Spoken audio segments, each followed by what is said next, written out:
Okay, today I'm going to be demoing the Styrocutter Plus. They sent me this craft foam and this Styrocutter to give it a try, and I have this project I've been wanting to do, and so I thought perfect time to kind of show you guys how it works. They recommend that you have cardboard handy, so down here I have cardboard that you can wipe when it gets like residue from the styrofoam as you're cutting. This tool is really hot, so you want to be really careful, but it heats up really fast. And let's just go ahead and get started, and I'll show you. You just kind of guide it through. You can hear that crackling. You want to be really gentle and not force it, and I kind of use like a in and out motion, and it seems to really just kind of glide through like butter. Yeah, I don't know, I'm kind of impressed with it. I've heard that if you go too fast and force the blade, you'll cut it. Or I guess it's not a blade, the heating element. But it goes ahead and it cuts it right out, and usually these kind of pull right out, but oh, I guess there's a little bit still there.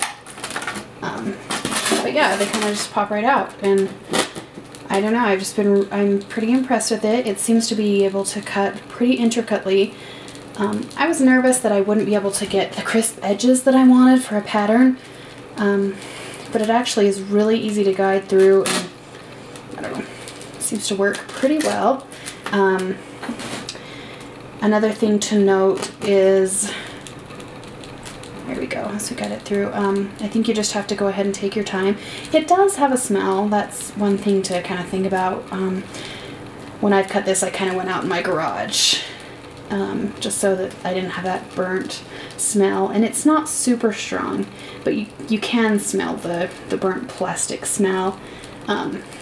So that's just something to keep in mind. You may want to do it in a well ventilated area for the purpose of this tutorial. It's late and I'm just trying to show you guys how it works. I didn't want to be cutting while my daughter was awake, just because I hate to be using hot things when she's running around my feet as I'm crafting. So I just put her in bed and I am giving a go at this Styrocutter.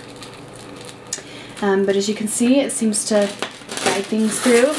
You can kind of see as I take off the excess pieces, and I've got a clear pattern and cuts. And initially what I did is I chose a pattern and I cut it out with my silhouette on cardstock, and then I used it as a template to draw on the pattern. I'm making like a sunburst mirror, and I'm trying to wipe off my excess. So I wanted it to be, get that off. And so I went ahead and created the template for the exterior of the mirror, and then I'm cutting it out. I plan to paint over it and try and make it look not like styrofoam. So hopefully you guys will see the pictures. I'll try and attach my after pictures so you can see how it turned out. And I kind of was excited about using the Styrocutter just because I have so many mirrors in my home, and I hate that I have to anchor them all into my walls and damage my walls so much, but it's really important that they're secure.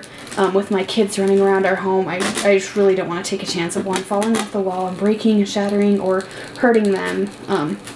So it's important to secure them. So I've thought about cutting this out with wood and kind of sculpting it that way, but then it would also be heavy. So when I had the opportunity to try out the Styrocutter, I thought, perfect. I can hopefully create a lightweight mirror,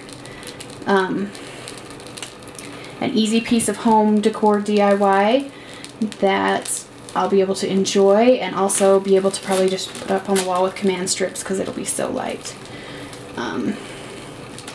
So yeah, as you can tell, it's a little bit slow going. It's a little faster than I thought it would be, but you really want to take your time and let that guide through.